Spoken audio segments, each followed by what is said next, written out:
Bharatiya Janata party మీరు ఎవరితో ఉండమంటే వాళ్ళతో ఉండాలి. భారతీయ జనతా పార్టీ ఆంధ్రప్రదేశ్ రాష్ట్ర ప్రజలందరికీ శత్రువు అని తెలుగుదేశం పార్టీ భావిస్తే, తెలుగుదేశం పార్టీ మీడియా చెప్తే అందరూ దాన్ని నమ్మి భారతీయ జనతా పార్టీ శత్రువు అనుకోవాలి. భారతీయ జనతా పార్టీ ఆంధ్రప్రదేశ్ ప్రజలకి మంచి చేసేది అని మీరు చెప్తే, మీరు నమ్మితే, తెలుగుదేశం పార్టీ చెప్తే ఇంకా అందరూ భారతీయ జనతా పార్టీ మంచిది అనుకోవాలి. మీరు భారతీయ జనతా పార్టీ మంచిది అనుకున్నప్పుడు భారతీయ జనతా పార్టీతో మీరు తప్ప ఇంకెవరు స్నేహం చేయకూడదు. భారతీయ జనతా పార్టీ మీకు చెడ్డదైనప్పుడు మీతో పాటు ఇంకెవరు భారతీయ జనతా పార్టీతో ఉండకూడదు.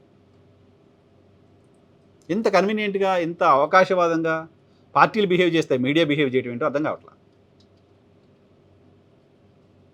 భారతీయ జనతా పార్టీ నాయకత్వం కోరిక మేరకు జగన్మోహన్ రెడ్డి మద్దతు ఇస్తే, జగన్మోహన్ రెడ్డిని టార్గెట్ చేస్తూ తెలుగుదేశం పార్టీ మీడియా వార్తలు వేస్తుంటే ఆంధ్రప్రదేశ్లో భారతీయ జనతా పార్టీ నాయకత్వానికి ఎవరికి కనపడట్లేదా? ఆంధ్రప్రదేశ్లో భారతీయ జనతా పార్టీ నాయకులు ఎవరు? కూటమికి సంబంధించిన ప్రధాన భాగస్వామి పార్టీ అయిన తెలుగుదేశం పార్టీని ఎందుకు ఇలా మీరు మాట్లాడుతున్నారు? ఎందుకు ఇలా వార్తలు వేస్తున్నారు? మనం కోరితే కదా మద్దతు ఇచ్చింది, మేమే కదా కోరాం, దానికి వ్యతిరేకంగా మీరు ఎలా మాట్లాడతారు అని మాట్లాడలేకపోతున్నారు ఎందుకు? భారతీయ జనతా పార్టీ ఆంధ్రప్రదేశ్ రాష్ట్ర శాఖ కూడా తెలుగుదేశం పార్టీ అనుబంధ సంస్థగా మారిపోయిందా?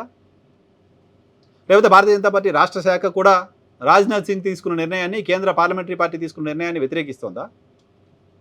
అర్థం కాని పరిస్థితి.